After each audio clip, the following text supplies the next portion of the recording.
Bueno, pues bienvenidos, muchas gracias por venir.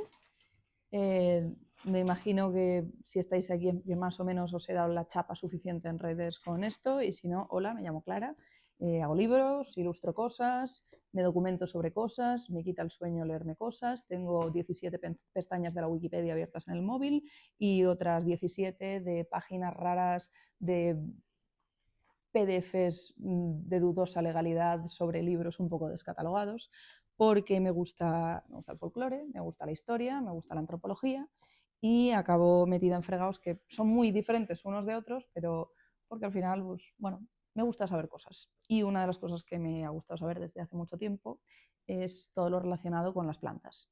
Y esto, como las mejores cosas folclóricas, de hecho, se debe a herencia familiar, porque tengo una abuela y tengo una madre que siempre me criaron con cómo se llama esta planta, como una especie de examen continuo de, a ver, ¿y esto cómo se llama? ¿Y esto de aquí? ¿Y esto para qué sirve? ¿Y esto para qué tal?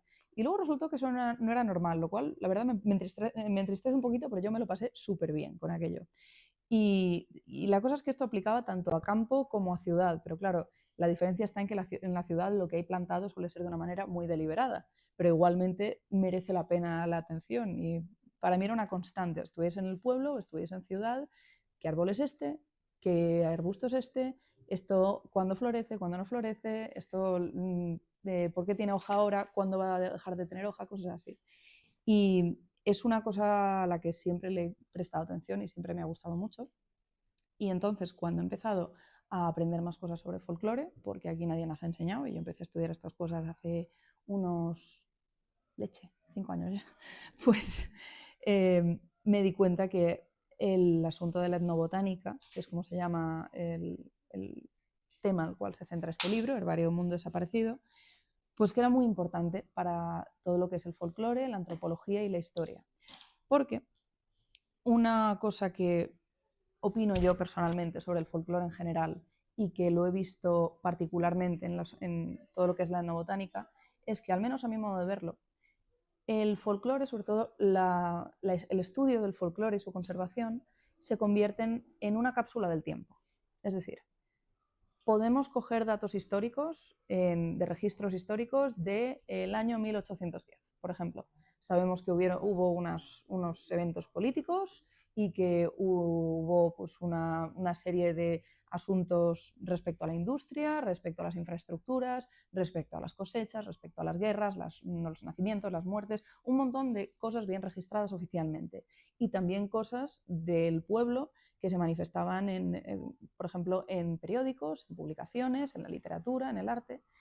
Pero el día a día de la gente tenemos que verlo reflejado en cosas como arte, en festividades populares que sí que quedan recogidas, en muchas de esas publicaciones de periódicos, por ejemplo, y lo encontramos también en lo que se nos ha transmitido respecto a lo que llamamos folclore, que por ir a lo etimológico, que sé que es un truco barato, pero es que al final está ahí por algo, folclore viene del inglés folklore, que es lore of the folk, es decir, el conocimiento del pueblo. El conocimiento del pueblo es el saber y la lógica que se le da al día a día más cercano. No es una cuestión de en 1810 quién mandaba en este sitio, quién tenía más poder en tal sitio, quién fue más perjudicado por X elemento político, que es muy importante también, porque la historia y el registro histórico es lo que nos va a dar el contexto para el folclore, sino en 1810, ¿a qué le tenía miedo un niño? ¿O a qué le tenía miedo la gente en su casa?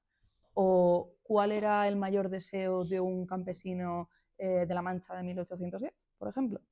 Es esa clase de vivencia del día a día que es extremadamente intangible, que cuando está vivo, de hecho, se le suele llamar, cuando se pone mucho valor, patrimonio inmaterial de la humanidad, porque es inmaterial, porque se puede expresar de diferentes maneras, pero solo se transmite, de hecho, normalmente oralmente, salvo cuando se consiguen hacer registros, y es algo que a mí me parece extremadamente valioso, que aporta muchísimo al valor humano y a la conexión que tenemos entre épocas. Por eso hablo de que es una máquina del tiempo, es una cápsula del tiempo que nos permite empatizar, entender y conectar con gente que lleva siglos muerta, pero que sirve para recordarnos que la gente ha sido gente, que esto yo sé que suena a una redundancia como una catedral, pero creo que se nos olvida mucho hablando de historia. La gente siempre ha sido gente. La gente ha querido a otra gente, la gente siempre ha tenido miedo, la gente le ha gustado comer y ha tenido unas comidas favoritas y una que les gustaban menos, y la gente ha sido muy desagradable con otros, ha sido cruel, ha sido amable.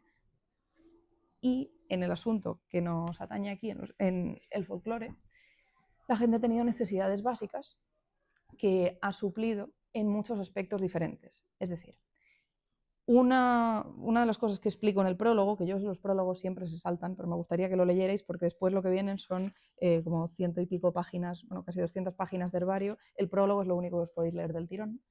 Y en el prólogo explico un poco que mi enfoque en todo esto es que me choca mucho cuando hablamos del folclore etnobotánico, hablamos de ello como algo distante. Es decir, esta planta se utiliza pues para los dolores de estómago, de decoración, para espantar mosquitos, para una serie de cosas diferentes, que puede ser médica, que puede ser de uso práctico en casa, que puede ser decorativa, que puede ser respecto a las creencias que les otorgamos, las cualidades protectoras que otorgamos a las plantas.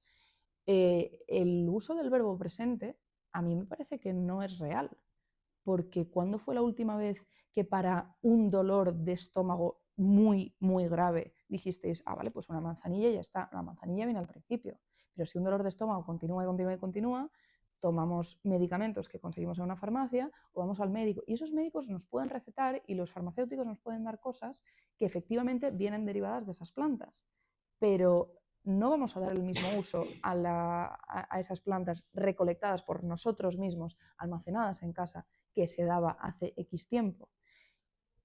Por eso no hablo tampoco de una época específica en el libro, sino de un mundo desaparecido, un contexto en el que ya no vivimos. Y para algunas personas este contexto desapareció a finales del 19, para otras personas desapareció en los 60, en los 80, hace 10 años, depende de la persona, y para algunas personas parte de este contexto sigue vivo, pero en su totalidad ya no. Es decir, tenemos plantas, por ejemplo, la bucheta, que yo no me acuerdo ya cómo se dice en castellano, porque bucheta es un nombre aragonés que me flipa para una planta que se parece al boj. Se utilizaba, por ejemplo, para limpiar tinajas, se utilizaba también para dar de comer al ganado y se utilizaba como elemento apotropaico para protegerse de la brujería y de cualquier espíritu maligno. Es posible que alguno de esos usos se le dé hoy en día, pero en su conjunto ya no. Entonces, es de ese contexto en el que la relación con las plantas supone una serie de influencias en la vida diaria que ya no existe, del que estoy tratando de poner en valor con este libro. Y el formato que tiene para ello es de herbario, que puede sugerir que mi interés es que se le vuelva a dar esta aplicación práctica. No va por ahí la cosa. Es decir, sí que está planteada de una manera práctica, tenemos el nombre científico, tenemos los nombres comunes que están puestos tanto en castellano o en un montón de otros idiomas, sean oficiales o no, en la península ibérica. A mí la diversidad lingüística es algo que me fascina al hablar de diversidad cultural. Luego tenemos distribución y hábitat, floración, tener una idea de dónde se encuentra esta planta normalmente, y los usos y propiedades. Esto es simplemente para tener la información clasificada, pero así como puede ser interesante acudir a una planta en concreto para ver alguna cosa que queramos ver en particular, tenemos una planta en el balcón que igual podemos querer localizar y, mira, se me ocurre, pues la albahaca, ¿qué hay de la albahaca? O estamos en el monte y efectivamente hemos localizado una planta, podemos querer mirarla, pero esto no es una guía de recolección y de uso, sino es para que veamos de golpe la cantidad de usos diferentes que se le da y que se le da una aplicación que abarca un montón de aspectos diferentes de la vida. Y bueno, por cierto, si queréis hacerme cualquier pregunta, por favor, cortad con total libertad, ¿vale? Me estoy presentando yo solita como los mayores, así que cualquier pregunta que os apetezca, estoy para vosotros.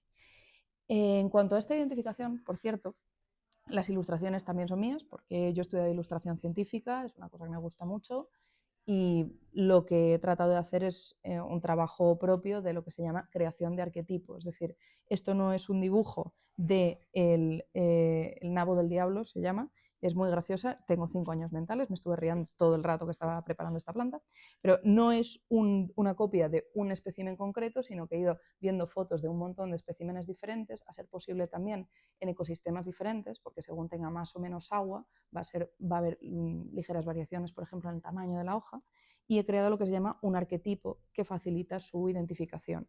Quiero pensar que de manera más o menos efectiva, pero si no, pues ahí queda a vuestra discreción decidir si ha sido sí o no. Y sí que este libro lleva un disclaimer bastante hermoso al principio, que me gustaría hacer hincapié en él, sobre que se tiene que evitar la recolección de estas plantas si no se tienen conocimientos médicos y si no se tienen conocimientos farmacológicos para su uso. ¿Estoy diciendo no cojáis orégano del monte, jamás os vais a morir? No. Pero hay otro elemento del libro que explica por qué existe este disclaimer, que es un glosario de principios activos, que al final, para su revisión pedí ayuda a una bioquímica, porque, a ver, yo de bioquímica no sé nada, sé lo justo en relación a la etnobotánica, pero yo no he estudiado bioquímica, entonces lo que podéis encontrar aquí sí que es técnicamente correcto, y lo que hay son descritos muchísimos principios activos que se encuentran en muchas de estas plantas, y lo que veréis es, robándole las palabras una vez más a Paracelso, que la dosis es lo que condiciona el veneno. El veneno está en la dosis, es decir, esta planta yo creía que era medicinal y resulta que es venenosa. Es que por el hecho de tener un principio activo que es potencialmente venenoso, tiene un uso medicinal. Por ejemplo, la dedalera, la digitalis en sus diferentes especies, pues en este caso la digitalis purpúrea es la más común.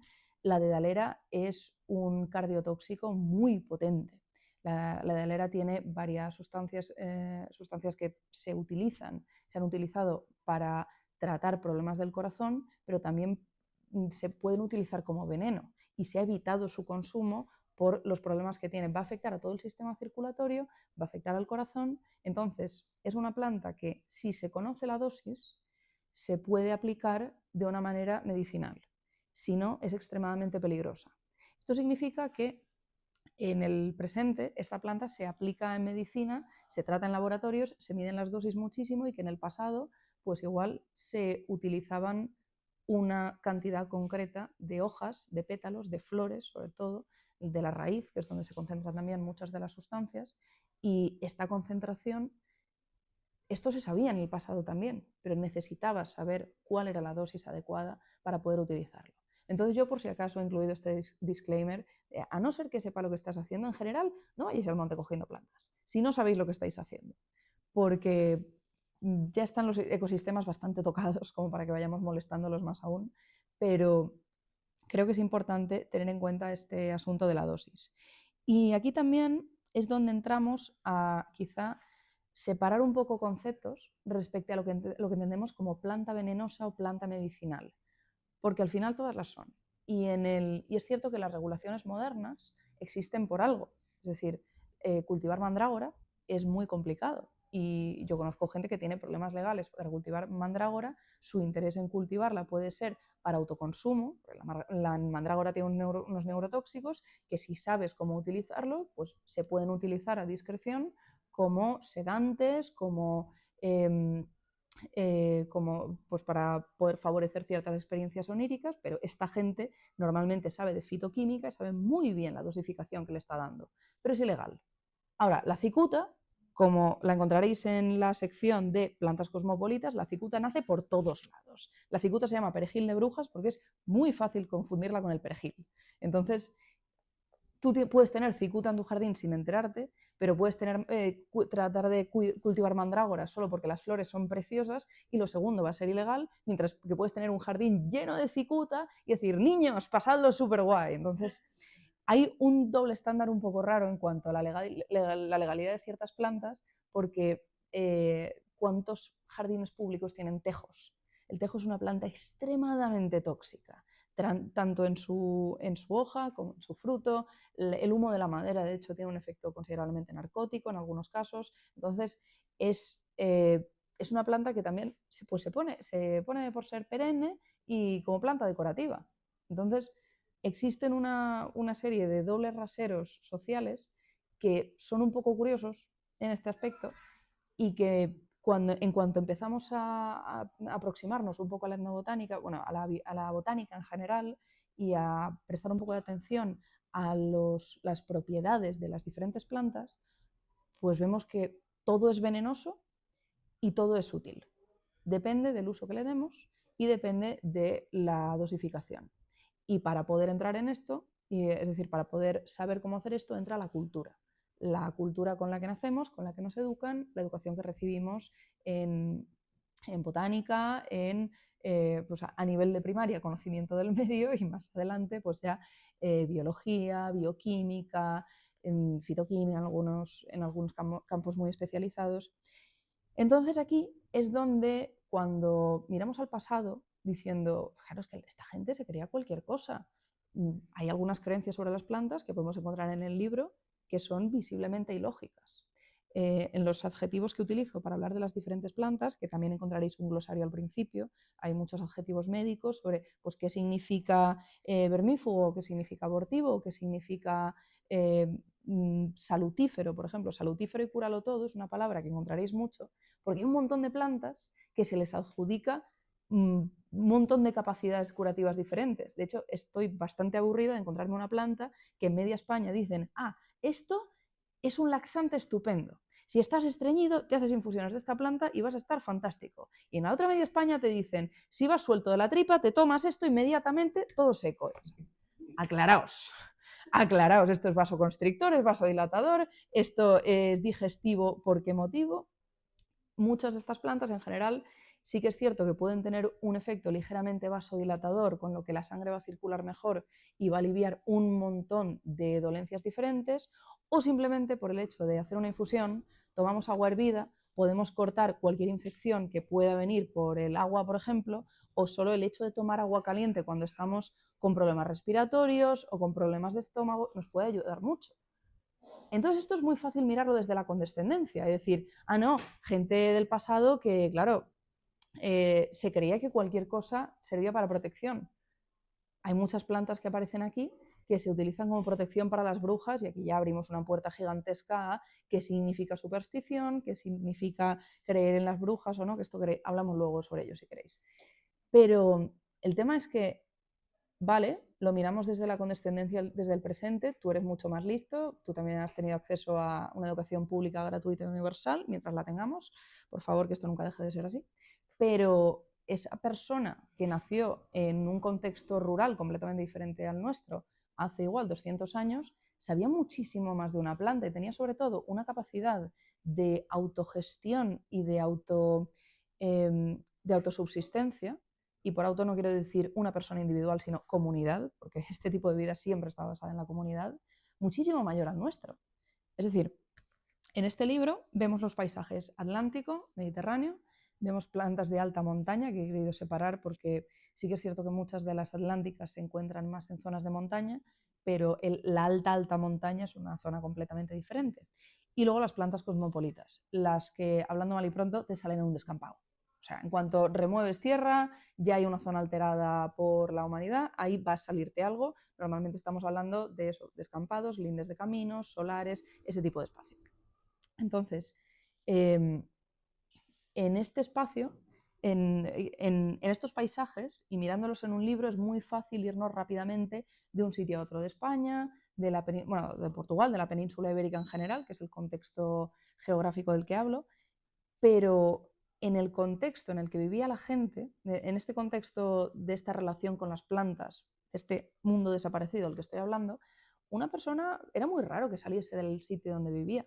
Tú vivías en un pueblo y si te ibas a una ciudad te ibas para siempre. O si ibas de visita muy ocasional era por algún viaje de trabajo si eras comerciante o porque eras por medios de vida nómadas, como podían ser los del pastoreo, pero en general la vida estaba limitada a unos espacios muy concretos donde uno nacía y donde volvía. El nomadismo es lo único que se me ocurre así ahora mismo que pudiese implicar mayores viajes, pero siempre era de un sitio a otro y de manera cíclica. Por ejemplo, el nomadismo de pastoreo del Alto Aragón, que estaba en la montaña en verano y luego podían bajar hasta Valencia, en algunos casos en el llano. pero siempre era con las mismas rutas. Y en ese espacio la gente tenía un conocimiento de la cantidad de especies que había alrededor exhaustivo, o que por lo menos para nuestra percepción actual sería exhaustivo. Y sí que es cierto que hoy en día esto se trata más como una curiosidad, como un entretenimiento, en el sentido de, mira el yayo este del pueblo, ¡guau! Se sabe todas las plantas, qué listo, qué cosa más interesante, qué tal. Sí lo es, y también hay que reconocer que es un conocimiento que mucha gente hoy en día no tiene, es decir, hay una laguna de conocimiento respecto a todos estos elementos que son al final materias primas y de los que dependemos para un montón de cosas, pero además esa persona que aún está viva y que cada vez quedan menos, son aún también una cápsula del tiempo de un contexto social y de un contexto histórico que ya no existe. Entonces, en esta relación con ese entorno del que se saca todo, es también por el que en esta clasificación que os comentaba, en la página a página, que vamos a encontrar diferentes usos, pongo por igual tanto los usos que se les da y que podríamos, digamos, cuantificar científicamente. Por ejemplo, esta planta sirve para ahuyentar mosquitos. Efectivamente, puede tener un olor que tiene o sea, si esto hacemos un experimento en un laboratorio, podemos demostrar que esta planta puede espantar mosquitos. O esta planta se utiliza el humo también para repeler plagas, por ejemplo. O esta planta se quema para poder quemar los pelos de los cerdos durante la matanza. Si lo probamos, efectivamente funciona muy bien. Vale. Hay cosas que se pueden cuantificar y, por supuesto, los médicos. Hay algunos que sí, otros que no. Cosas que se han dicho habitualmente, se pasa en la tradición oral, como esta planta es excelente si tienes verrugas para tratártelos. O en general puede ser simplemente que es un muy buen vasoconstrictor y que hace que, por algún motivo, la piel reacciona mejor cuando puede estar inflamada, por ejemplo. Lo que hace es bajar la inflamación de esa zona. Pues igual para las verrugas no, pero sí que hay unos efectos que podemos medir. Y luego están los que no, los que responden a la creencia. La palabra superstición es algo que, al hablar de folclore, no es la que está mejor vista, porque suele implicar un cierto grado de condescendencia. Y aquí a mí me gustaría hablar del concepto de magia, que esto es meterse unos cuantos fregados. Pero ¿sabéis qué? En mi presentación, y me apetece. El definir la magia es loquísimo. O sea, yo en general me atrevo poco, o por lo menos dejo claro que es mi perspectiva, porque es un concepto tan amplio que muchísima gente le ha dado muchísimos significados diferentes a lo largo de la historia. Yo creo que en general se puede hablar de magia cuando hablamos de algo que altera la realidad y no sabemos explicar por qué. Es decir, si el mentalismo, por ejemplo, son trucos de magia basados en la manipulación a la hora de cómo percibe una persona la realidad mediante la sugestión, por ejemplo, es un truco que hace que la percepción de la realidad de otra persona haya cambiado. ¿Es eso magia? Si hemos alterado la realidad mediante algo que otra persona no ha entendido, quizá sí, según esa definición. Pero según la que le demos van a cambiar mucho las cosas. Sí que es cierto que al hablar de esta creencia podríamos hablar también de magia relacionada con las plantas, no en el sentido de vamos a hacer rituales chupiguays y vamos a poner un montón de plantas aquí que nos van a cambiar la vida, la existencia, viva la vida, no, sino si yo creo que la realidad funciona de una manera y que las plantas funcionan para protegerme de algunos elementos de esa realidad que yo no puedo cambiar, las plantas, la mera presencia de las plantas va a hacer que yo crea que esa realidad está cambiada. Con lo cual, aunque sea al final un juego lógico, que prácticamente se está haciendo trampas a sí mismo, para una persona su realidad está efectivamente cambiada. Y estamos hablando de un contexto, de varios contextos históricos al final, es decir, algunas de estas creencias existían a finales del siglo XX y otras existían desde muchísimo tiempo antes, igual en el siglo XV se seguían usando. Yo estoy hablando de un contexto más reciente en general. En esta situación, para una persona que vive en ese contexto social, normalmente de ruralidad, de dependencia de todas estas especies, junto a un modo de vida normalmente basado en la subsistencia, pues la amenaza del pedrisco es tan real como la amenaza de una plaga de langostas, si pudiese venir según la zona, como la amenaza de que se mueran la mitad de tus hijos de repente, que es la gente con la que cuentas en tu familia, como la amenaza de brujas y embrujamientos o posesiones o espíritus diversos demoníacos que vienen reforzadas por elementos como la mitología de la Iglesia Católica, el folclore local, que siempre va mucho más allá, porque la Iglesia Católica y el cristianismo en teoría defiende un mismo dogma, pero luego la gente dice, por aquí me voy a hacer mis Pokémon con cada santo y con cada creencia local y esto va a tener un montón de sabores diversos.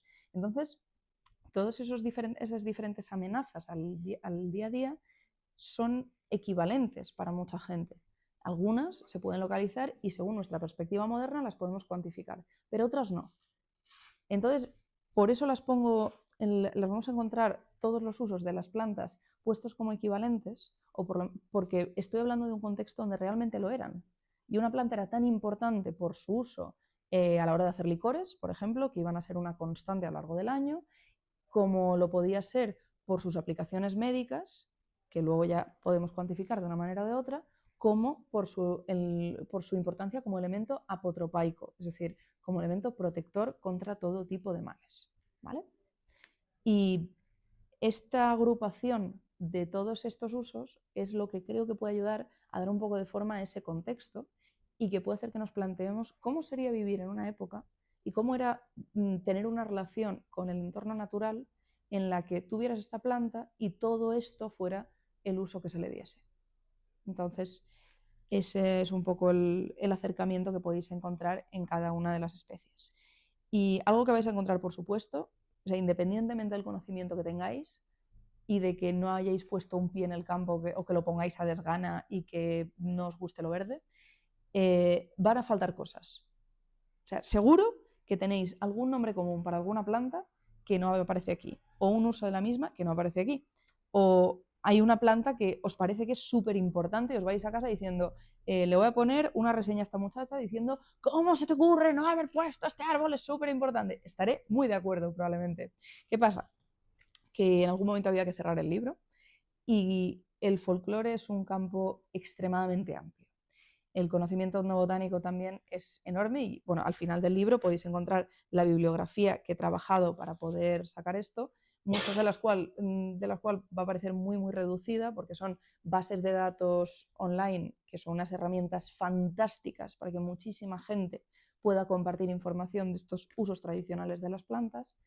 Entonces es imposible reunirlo todo y mucho me va a faltar, desde luego. Y esto es un libro muy resumido, es un acercamiento prácticamente inicial, pero lo que animaría a que lo tuvierais en cuenta, porque de nuevo esto está explicado en el prólogo, la carencia de alguno de estos ejemplos no es que considere que sea menor, es que muy probablemente no la conozco. O sea, haré 30 años el año que viene, me ha dado tiempo a aprender las cosas que me ha dado tiempo a aprender. Yo no estoy asumiendo aquí que lo sé todo, ni mucho menos. Esto es lo que he tenido la suerte de llegar a conocer. Que en nuestro pueblo se utilice un nombre concreto para hablar de una planta y que no esté recogido en ningún otro sitio no significa que esté mal dicho. Como se ha dicho muchísimas veces, esto está mal dicho, este nombre no es correcto. No, a ver, si nos ponemos estrictos, se inventaron los nombres científicos por algo. Linneo dijo, señores, basta, por favor, pongámosles todo el mismo nombre a una planta y luego cada uno en vuestro pueblo lo llamáis como queráis. Los nombres científicos es una idea que a mí me encanta. Felicidades por haberlo hecho. Y después de esto viene lo que se llama riqueza lingüística. En mi pueblo lo llamamos así. Eso es maravilloso. Y yo sé que la frase esta de pueblo pequeño, infierno grande pesa por algo y que si tienes dos pueblos, por supuesto que tienen que vivir peleados y tienen que estar diciendo, no, pues mi nombre mola más. Yo, francamente, paso de este tipo de discusiones y me gusta saber cuantos más nombres posible, mejor. Y cuantos más usos, mejor. Entonces, me gustaría dejar bien claro que el planteamiento de este libro o la intención con la que lo publico tampoco es esto es el conocimiento absoluto sobre tal, no. Porque en cualquier aspecto del folclore mi perspectiva es que si pudiéramos hacer un libro mágicamente chasqueando los dedos sobre todo el folclore del baile en Castilla-La Mancha, por ejemplo, o todo lo relacionado con el folclore mitológico de la cornisa cantábrica, si ese libro aparece al completo aquí con 7.000 páginas de golpe, mañana ya no serviría. Porque en el momento en que una persona se acerca a parte de ese conocimiento y lo comparte y le da su propia interpretación y le añade algún elemento más, eso ya ha cambiado. Y es un campo del conocimiento que es muy difícil, digamos, poder resumir y poder condensar en un conocimiento concreto, porque está en constante cambio.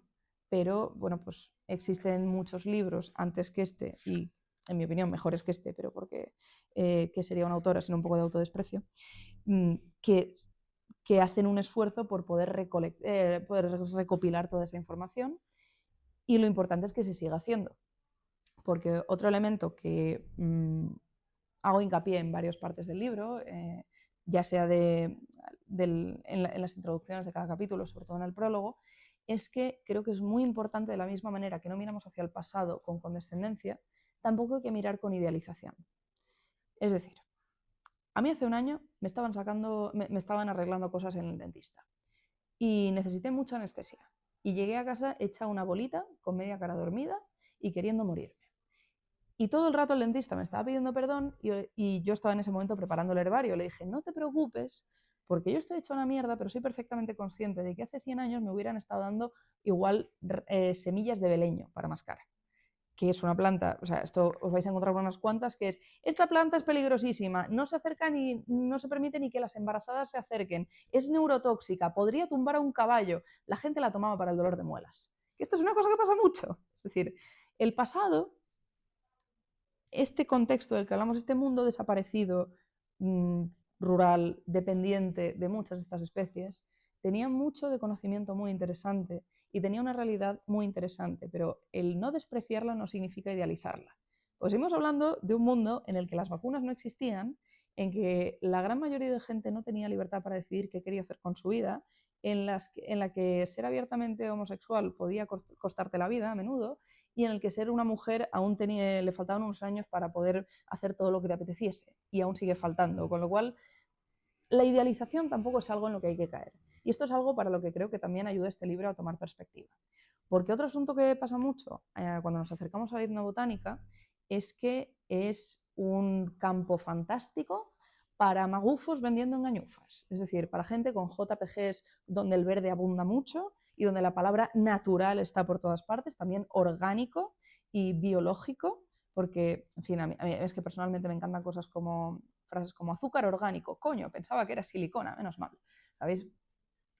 Hay una idealización de la palabra natural y de todo lo que hay alrededor del concepto de la naturaleza, donde no, es decir, a mí me gusta mucho no tener tifus y que me hayan vacunado contra cosas. Y del mismo modo que es muy interesante y es fascinante ver cómo una persona es capaz de transmitir el conocimiento de qué dosis necesitamos utilizar de esta planta o durante cuánto tenemos que concentrarla, porque antes, no sé si lo sabéis, un método que se empleaba mucho para poder cocinar durante un tiempo concreto era rezar tantos Padre Nuestros o tantos Ave Marías para poder sacar la concentración necesaria de algo. A veces era para hervir un huevo duro, a veces era para hervir una planta y que no hubiese demasiada concentración en el agua. Pero esta persona no te lo sabía explicar necesariamente cómo funcionaba, cómo hoy se explicaría a un nivel de laboratorio, por ejemplo, pero ese conocimiento estaba ahí. ¿Vale? Esa persona tenía su contexto para aplicar ese conocimiento. En el contexto de hoy en día puede significar que en un laboratorio nos puedan dar en microgramos cuánto se está aplicando de esta planta, del extracto de la raíz, concentrado en tal dosificación, y esto a mí me parece fantástico porque no quiero que de repente me dé una taquicardia. Es decir, y estas cosas pasaban. Esto podía pasar. Hay muchas de estas plantas también que yo es cierto que este disclaimer lo he puesto y he puesto una guía de estos efectos, de estos principios activos que tiene. También creo que es difícil llegar a matarse con muchas de estas plantas. Con algunas es sorprendentemente fácil, pero muchas lo más fácil es que nos mandaran al hospital muy rápido y que nos tuvieran que hacer un lavado de estómago tremendo. Tienes que comer mucho para morirte. Por ejemplo, el tejo, sí que es cierto que, lo comentaba antes, el Taxus bachata, el tejo es bestialmente venenoso, pero hay que comerse cierta cantidad de hojas. Hay mucha gente, esto a mí es que me hace mucha gracia todas las historias de los nobles celtíberos sacrificándose, suicidándose antes de que los cogieran.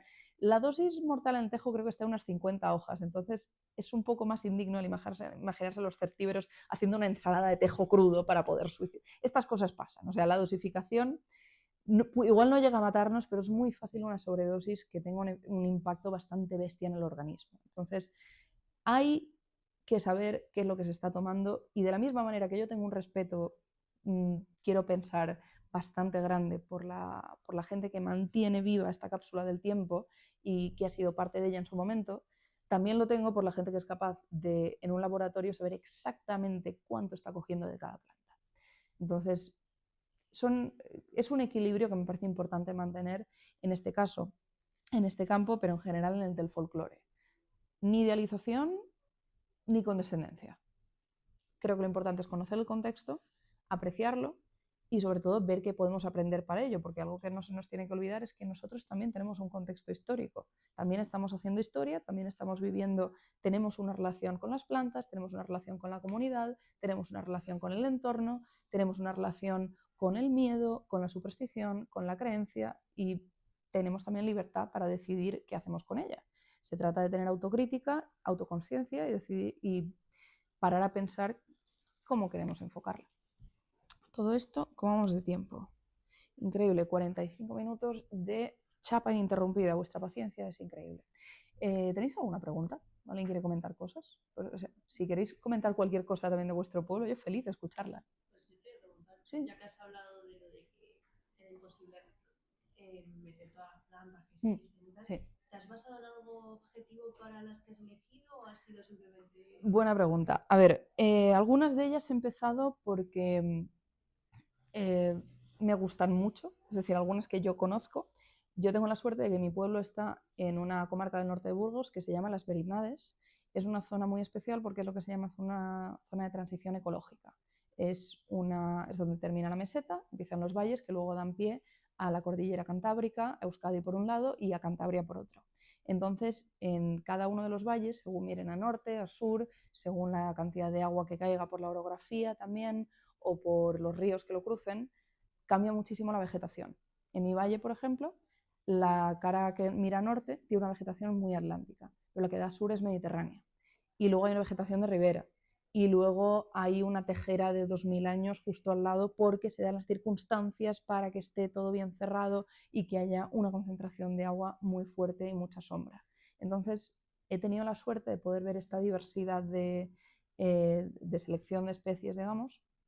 Algunas he tratado de que hubiera un poco de todo. Inevitablemente me he dejado algunas fuera.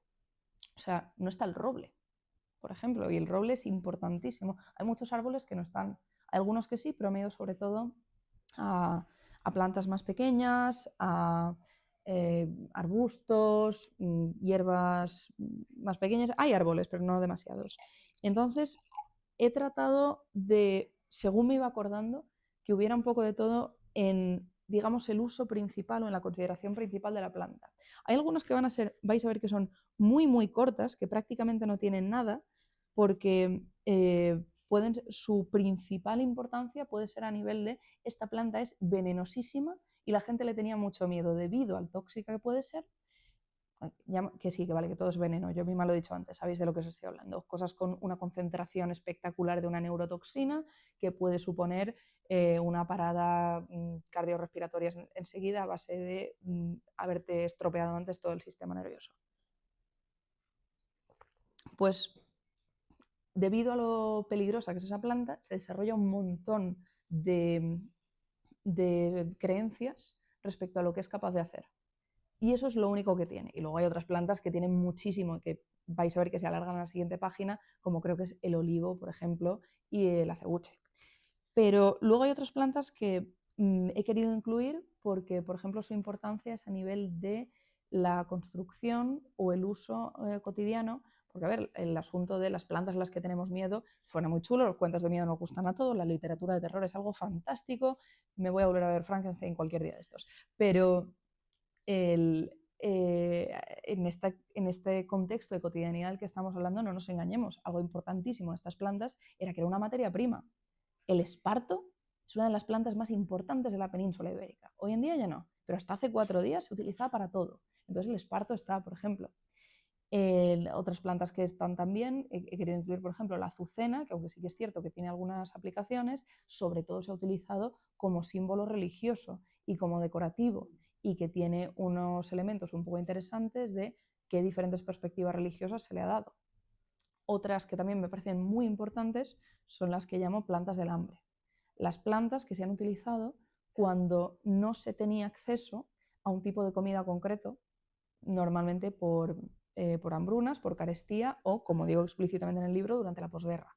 Hay un montón de plantas que, por ejemplo, la chicoria, cuando no había café, se tomaba chicoria, la raíz de chicoria, que tenía un punto dulce. No, se sigue tomando, pero quiero decir, sí que está especificado que hay algunas cosas que se siguen tomando por gusto, pero que fue muy habitual tomar durante esas épocas de carestía. O sea, hay gente que le ha desarrollado el gusto, por supuesto.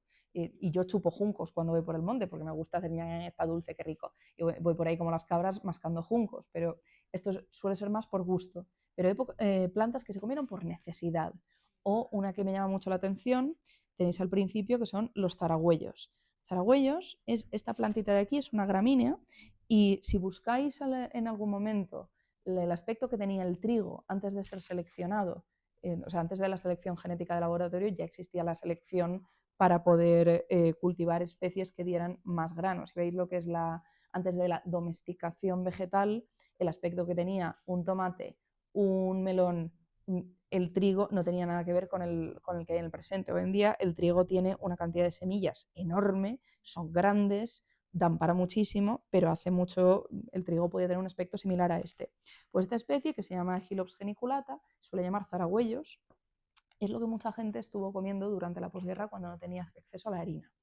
Otro tipo de harina también, o sea, en España nos hartamos de comer algarroba, pero este tipo de planta es muy curioso, que existe la expresión que este campo solo da para zaragüellos, cuando un campo es algo que es una miseria de tierra donde nada puede crecer, y nos da la perspectiva de lo mal que llegó a estar la situación de mucha gente como para acabar comiendo zaragüellos.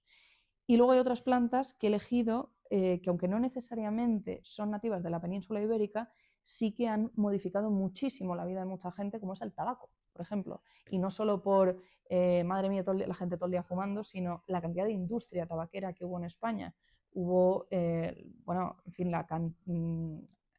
las sociedades mismas de toda la gente que trabajaba en las fábricas de tabaco, cultivando tabaco, elaborando tabaco. Eso fue digamos, un entorno social concreto que durante mucho tiempo tuvo mucho peso. Y hay otras que yo sé que pueden no parecer quizá tan importantes, pero creo que reflejan también parte de esa cotidianidad, y ahora por supuesto que no la estoy encontrando cuanto antes me había salido, pero es una planta que me hace mucha gracia porque se llama relojitos. Es una planta cuya flor tiene una forma así como alargada, los pístilos son muy largos, y los niños la cogían y la utilizaban para jugar. Entonces la enganchaban a la muñeca y decían, mira, son relojitos. Entonces iban moviéndola como si fueran las agujas del reloj. O también, y eso es una de las importancias principales de la planta. Y luego hay otras también pues, que se utilizaban para, bueno, el estramonio, que es una planta endemoniadamente tóxica, es muy, muy tóxica el estramonio. Tiene un fruto que tiene unos pequeños ganchitos, crece naturalmente, que eso facilita que luego se enganche